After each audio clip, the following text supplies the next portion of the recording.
प्यारे बच्चों, electromagnetic induction का एक न्यूमेरिकल ये भी है। पीएफपी प्रॉब्लम है। An average induced EMF of 0.4 volt appears in a coil when the current in it is changed from 10 ampere in one direction and 10 ampere in opposite direction in 0.40 second. कहने की बात यह है कि ये जो question बना हुआ है ये सेल्फ इंडक्टेंस का क्वेश्चन है। करंट की डायरेक्शन चेंज हो रही है तो इंड्यूस ईएमएफ आ रहा है। करंट की डायरेक्शन चेंज होने की वजह से इंड्यूस ईएमएफ आ रहा है 0.4 वोल्ट का। तो आप यहाँ पर सॉल्यूशन में लिख सकते हैं, बहुत लंबा चौड़ा सॉल्यूशन है नहीं इसका। ईएमएफ कितना आ रहा है? 0.4 वोल्ट। लेकिन ये कब आ रहा है? जब करंट की डायरेक्शन चेंज हो रही है। आप ऐसा कह सकते हैं कि करंट की डायरेक्शन लेट अस सपोज कि इस तरह से चेंज हो रही है कि शुरुआत में करंट ये I1 था और ये बाद वाला करंट हो चुका है I2। ठीक है, तो बताओ आगे क्या बोल रहा है? आगे कह रहा है find the coefficient of self inductance या फिर self induction of the coil. आपको पता है कोफिशिएंट ऑफ सेल्फ इंडक्शन जो कि L होता है।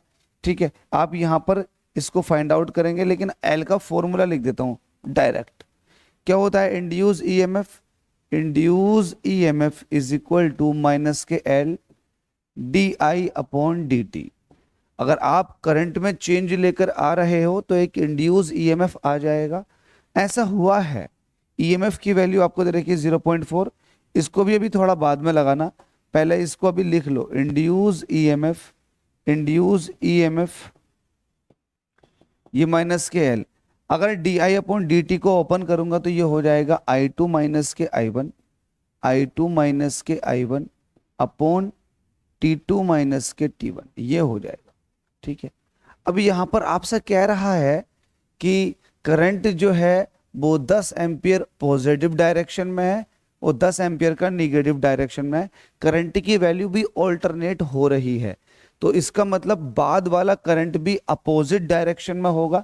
तो अगर मैं इसको पॉजिटिव ले रहा हूं तो ये निगेटिव का काम करेगा। ये रेफरेंस लाइन है। तो आप ऐसा कह सकते हैं कि ठीक है कि I1 की वैल्यू प्लस के 10 एम्पियर है। आप ऐसा कह सकते हैं कि I1 की वैल्यू 10 एम्पियर है तो I2 की वैल्यू माइनस के 10 एम्पियर होगी, क्योंकि क्वेश्चन बोल रहा है, ये हम कुछ नहीं कह रहे, खुद कह रहा है कि अपोजिट डायरेक्शन में। तो I1 I2 आपके पास है और यहां पर जो टाइम इंटरवल है मतलब T2 minus T1, T2 minus T1 इसकी वैल्यू दे रखी है 0.4 सेकेंड। ठीक है, कर देंगे। तो आपसे पूछ रहा है कि बताओ कोफिशिएंट ऑफ सेल्फ इंडक्शन क्या होगा। L पूछ रहा है, तो बताओ इंड्यूस ईएमएफ कितना आया था? 0.4 वोल्ट का। आपसे L पूछ रहा है, I2 की वैल्यू माइनस के 10 एम्पियर है, माइनस लगा देंगे फॉर्मूले वाला। I1 की वैल्यू 10 एम्पियर ये दे रखी है क्वेश्चन के अंदर। T2 माइनस T1 ये टाइम गैप दे रखा 0.4 का। यहां से L फाइंड आउट करना अब आपके लिए कैलकुलेशन थोड़ा सा इजी हो गया।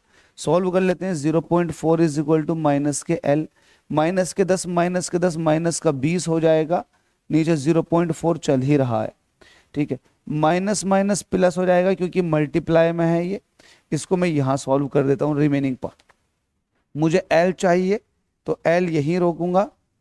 जो चीज डिवाइड है वो मल्टीप्लाई में आ जाएगी, तो 0.4 के मल्टीप्लाई में आ जाएगा 0.4, और जो चीज मल्टीप्लाई में है वो डिवाइड में पहुंच जाएगी। नो डाउट L निकालना है मुझे।